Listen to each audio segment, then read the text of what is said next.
Very very welcome to all साथियों। Exam fighter number में तो आप सभी का हार्दिक स्वागत है।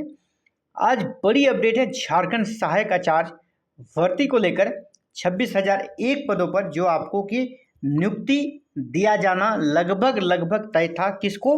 जो बच्चे जेटेट पास है। इसी बीच में एक नया ट्विस्ट आ जाता है। कह सकते हैं ना, आप जब कोई मूवी देखते हैं, सस्पेंस थ्रिलर, आगे क्या होगा पता नहीं लगता, अब ये होने वाला, लेकिन कुछ दूसरा ही सीन आ जाता है। सेम टू सेम वही हो रहा है झारखंड सहायक आचार्य वैकेंसी को लेकर। जी हाँ, लगता है कि सीटेट वाले ज़्यादा ले जाते इस बार, वैकेंसी में ज़्यादा सीटें, तो सीटेट वाले आउट हो गए। सुप्रीम कोर्ट के आदेश के बाद लगा कि नहीं, अब जेटर वाले के लिए मैदान क्लियर हो गया है। तो यहाँ भी देख रहे हैं कि अब रिजल्ट आने की हम लोग बात करके अब रिजल्ट आएगा। और सरकार ने भी मन बना लिया था, जिस प्रकार शिक्षा मंत्री का बयान आया कि हमें नए सत्र में शिक्षकों की नितांत आवश्यकता है और शिक्षकों की नियुक्ति हम करा देंगे। और ऐसा लगा कि जो जेएसएससी ने अपने कैलेंडर में 2026 लिखा हुआ रिजल्ट का, वो आपको इसी साल 1 से 2 महीने के अंदर रिजल्ट देखने को मिल जाएगा।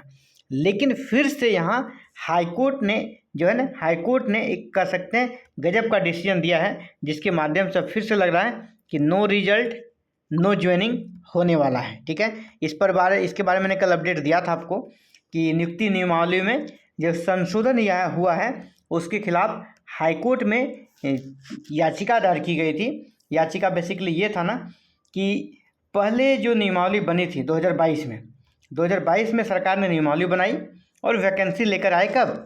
23 में। इसमें पहले क्या था कि 50% सीट जो है ना, जो शिक्षा विभाग में संविदा कर्मी है उनके लिए आरक्षित रहेगा। लेकिन बाद में पारा टीचर्स के दबाव में 2023 में नियमावली में संशोधन किया गया और जो शिक्षा विभाग में जितने भी संविदा कर्मी थे उसमें आपका पारा टीचर्स भी आते हैं, बीआरपी हैं, सीआरपी हैं और कंप्यूटर ऑपरेटर वगैरह जितने भी हैं इस डिपार्टमेंट में, है ना, चाहे अकाउंटेंट है, तो उन सभी को ये आरक्षण का लाभ मिलना था। चाहे वो आंगनबाड़ी सेविका हो या फिर कस्तूरबा गांधी विद्यालय में पढ़ाती हो, सभी इस 50% में शामिल थी। पहले वाले में ये सभी शामिल थे ना, सभी ऐड थे पहले वाले में। लेकिन बाद में सबको आउट करके सिर्फ और सिर्फ सहायक अध्यापक यानी पारा टीचर्स को रखा गया। 2023 में सिर्फ और सिर्फ पारा टीचर्स यानी सहायक अध्यापक को रख दिया गया। अब बाद बाकी को आउट किया गया। कहा कि 50% जो आरक्षण मिलेगा सिर्फ और सिर्फ पारा टीचर्स को लगेगा, ये मिलेगा, उसी को मिलेगा। इसके बाद ये तो मिर्ची लगनी थी।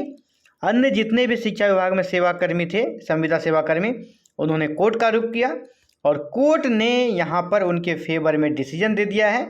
यहाँ पर जिन्होंने याचिका दायर की है वहाँ पे संख्या 200 बताई गई है, लेकिन इसकी संख्या और भी है।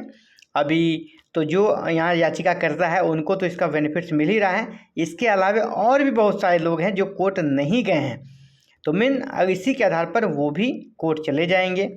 फिलहाल यहाँ कोर्ट ने ये कहा है कि अगर आप लोग सहायक आचार्य नियुक्ति का रिजल्ट जारी करते हैं तो 200 सीट अभी फ़िलहाल नहीं निकालना है। 200 सीट आप छोड़ कर रिजल्ट दीजिएगा।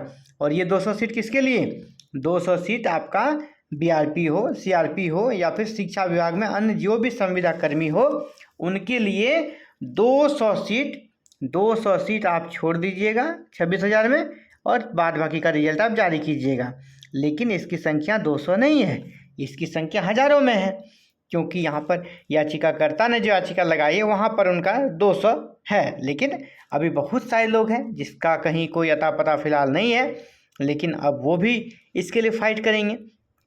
इसीलिए मामला कह सकते हैं कि फिर से पेचीदा हो गया है ना, मामला फिर से पेचीदा हो गया है। इसी बीच आपको ये पता होगा सीटेट वालों ने भी अपनी पुनर्विचार याचिका दायर की है सुप्रीम कोर्ट में। तो सुप्रीम कोर्ट में उसका रिव्यू पिटीशन चल रहा है, उधर भी कुछ हो सकता है, इधर भी यहाँ पर ये लफड़ा लगा हुआ है। तो यानी रिजल्ट कैसे आएगा? सबसे बड़ा सवाल जो लग रहा था रिजल्ट आ जाएगा, अभी लेटेस्ट वो तो नहीं लग रहा रिजल्ट आ पाएगा, क्योंकि अभी 2026 में जेएसएससी ने जो दिया था 2026 में हम जारी करेंगे। अब तो लग रहा है कि सही में वो 2026 उन्होंने सही सोचा है। उनके पास सारे चीज़ जितनी भी चीज़ें होती है जानकारी के लिए उनके पास बहुत सारे साधन हैं। उनको पता है इस केस में क्या होगा, उस केस में सारी चीज़। ऐसा थोड़ा सरकार चुपचाप बैठी है, सारी चीज़ों को खंगाल कर बैठी हुई है। जेएसएससी भी खंगाल कर बैठी हुई, अच्छा ये केस यहाँ चल रहा है, अच्छा इसमें ये डिसीजन आएगा, अगला केस वहाँ है। उनको सारा नाप तोल के पता है कब क्या होना है, और वही हो रहा है जो उन्होंने कैलेंडर में 2026 दिया है ना। अब तो यही लग रहा है जिस प्रकार यहाँ पे चीज़ें कोर्ट कचहरी का चक्कर लग रहा है, अब ये 2026 ही चला जाएगा। यानी अभी फ़िलहाल आपको नियुक्ति नहीं मिलना है, क्योंकि मामला काफ़ी ज़्यादा यहाँ कह सकते हैं कि उलझा हुआ है ना, काफ़ी ज़्यादा उलझ गया है। और ये ना जेएसएससी को समझ में आएगा, ना सरकार को समझ में आएगा, और ना कोर्ट को ये लोग समझने देंगे। तो फिलहाल ये खिचड़ी बन रही है, और उम्मीद करता हूँ ये खिचड़ी का प्रसाद आपको 2026 में ही मिलेगी। अब इसके चांसेस ज़्यादा बन गए हैं, ठीक है। तो जिस प्रकार बीच में एक होपफुल सिचुएशन आया था कि नहीं रिजल्ट पहले जारी कर दिया जाएगा, नए क्षेत्र में शिक्षकों की काफ़ी कमी है, वो अब ऐसा होता दिख नहीं रहा है इन सभी सिचुएशन के। और भी केसेस चल रहे हैं, तो हाई कोर्ट, सरकार, जेएसएससी के बीच कौन पिस रहा है? स्टूडेंट। क्या कीजिएगा, झारखंड में आप पैदा हुए हैं, थोड़ा आपको सहना पड़ेगा, लेकिन हाँ हिम्मत नहीं हारना है, सच की ही जीत होगी। आप सच के साथ रहें, मेहनत के साथ रहें, मेहनती लोगों को भगवान कभी भी ऐसे नहीं छोड़ता है, आप ज़रूर सफल होंगे। ठीक, फिलहाल इस वीडियो में इतना ही, आगे मिलते हैं एक नए वीडियो में नए अपडेट के साथियों। आप सभी हमारे साथ जुड़े, इसके लिए आप सभी का बहुत बहुत आभार। जय हिंद, जय भारत, जय झारखंड।